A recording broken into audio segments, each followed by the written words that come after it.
নমস্কার বন্ধুরা, মেনকা রান্না করে আপনাদের সবাইকে স্বাগত জানাই। তো বন্ধুরা, আমি আজকে আবার একটা রেসিপি নিয়ে চলে এসেছি, তন্দুরি পরোটা। তো কীভাবে বানাচ্ছি আপনাদের সঙ্গে শেয়ার করছি। চলুন বন্ধুরা, রেসিপিটা বানিয়ে দেখাই। এখানে আমি আটা নিয়ে নিয়েছি, 3 বাটি মতন আটা নিয়েছি। এখানে নুন দিয়ে দিলাম,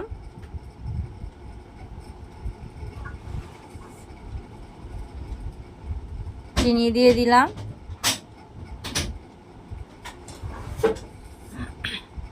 আগে ময়দাটা মেখে নেব। তো কী কী দিচ্ছি সেগুলো দেখিয়ে দিচ্ছি। একটু বেকিং পাউডার দিলাম, আর এখানে গুঁড়ো দুধ দিলাম 1 প্যাকেট। আপনারা চাইলে লিকুইড দুধ দিয়েও মেখে নিতে পারবেন। তো আমি গুঁড়ো দুধ দিয়েছি। গুঁড়ো দুধ দিলে একটু টেস্টটাও ভালো হয়, আর খেতেও খুব ভালো লাগবে, আর নরম হবে। তো এবার সবগুলো একসঙ্গে ভালো করে মাখিয়ে নেব। এবার তেল দিয়ে দিচ্ছি, একটু তেল দিয়ে দিলাম এখানে, দিয়ে ভালো করে এবার মাখিয়ে নিচ্ছি। এটা এত সুন্দর নরম হয়েছে, দারুণ হয়েছিল, খেতেও খুব টেস্ট হয়েছিল। তো মাখা হয়েছে, জল দিয়ে মাখা হয়ে গেছে। তো আমি এখানে ভালো করে আবার একটু মেখে নিচ্ছি। জল অল্প অল্প করে দিয়ে এবার ভালো করে মেখে নিতে হবে। তো আটাটা মেখে আমি 1 ঘন্টা মতন এখানে ঢাকা দিয়ে রেখে দেবো ময়দাটা।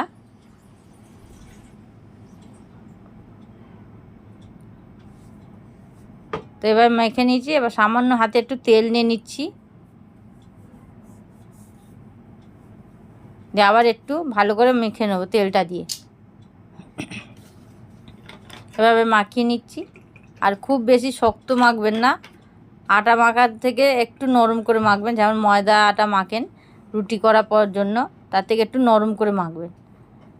দিয়ে এইভাবে তেলটা দিয়ে ভালো করে মেখে ঠিক আমি এখানে 1 ঘন্টা মতন ঢাকা দিয়ে এটাকে রেখে দেবো। এর সঙ্গে আপনারা পরোটার সঙ্গে আপনারা আলু দম, লুচি খেতে পারবেন, চিকেন মানে চিলি চিকেন করেও খেতে পারবেন এর সঙ্গে। তো দেখুন 1 ঘন্টা পরে এসে দেখুন নরম হয়ে গেছে, কি সুন্দর। আঙুলগুলো একদম দিচ্ছে, একদম ঢুকে যাচ্ছে। তো এবার এটাকে আরেকটু মেখে নেবো, নিয়ে লেচি কেটে নেবো। দেখুন কি সুন্দর উঠে যাচ্ছে, একদম নরম হয়ে গেছে।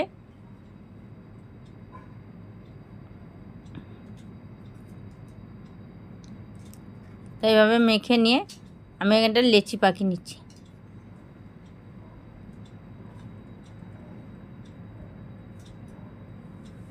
একটু লেচিগুলো একটু মোটা মোটা করবেন, মানে রুটি করেন যেমন তার থেকে একটু মোটা করবেন।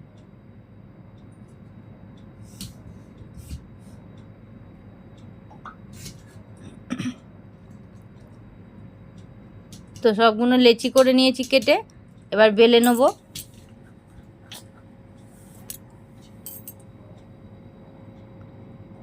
আর সামান্য একটু আটা দিয়ে ময়দা দিয়ে আমি এটাকে বেলে নেব গোল করে।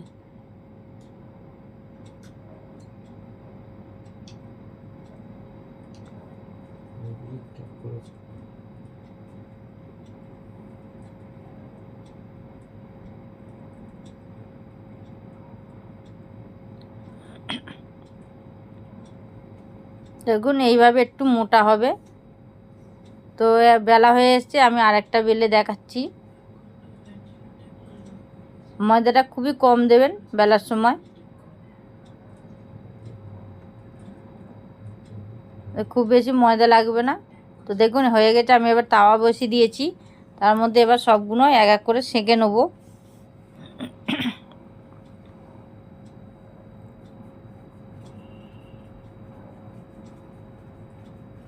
আবার একদিকে উল্টে দিলাম, হালকা করে এইভাবে একটু চেপে চেপে দেখবেন,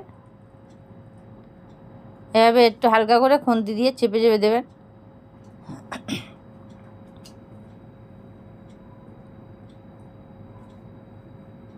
দেখুন একটু ফুলে ফুলে যাচ্ছে এগুলো, আর খুব নরম হয়েছিল। পরের দিন পর্যন্ত এত নরম থাকবে, তুলতুলে হয়ে থাকবে, একদম নরম। তো তেল দিয়ে দিয়েছি, দিয়ে এবার এটাকে ভেজে নেব, দুদিকে ভেজে তুলে নেব।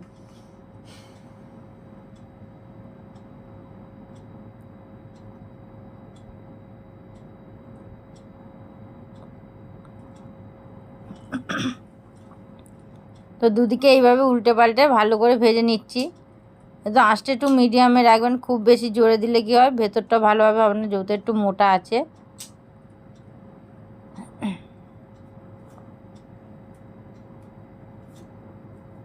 তো এটা হয়ে এসছে, এবার আমি আরেকটা করে দেখিয়ে দেবো।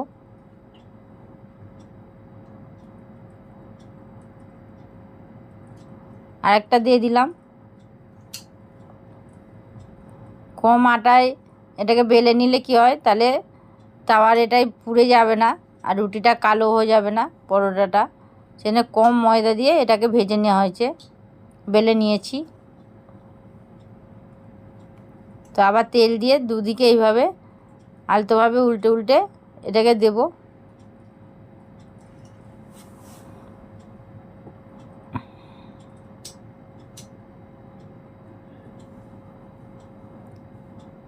তো হয়ে গেছে, আমি আর একদিকে উল্টে দিচ্ছি।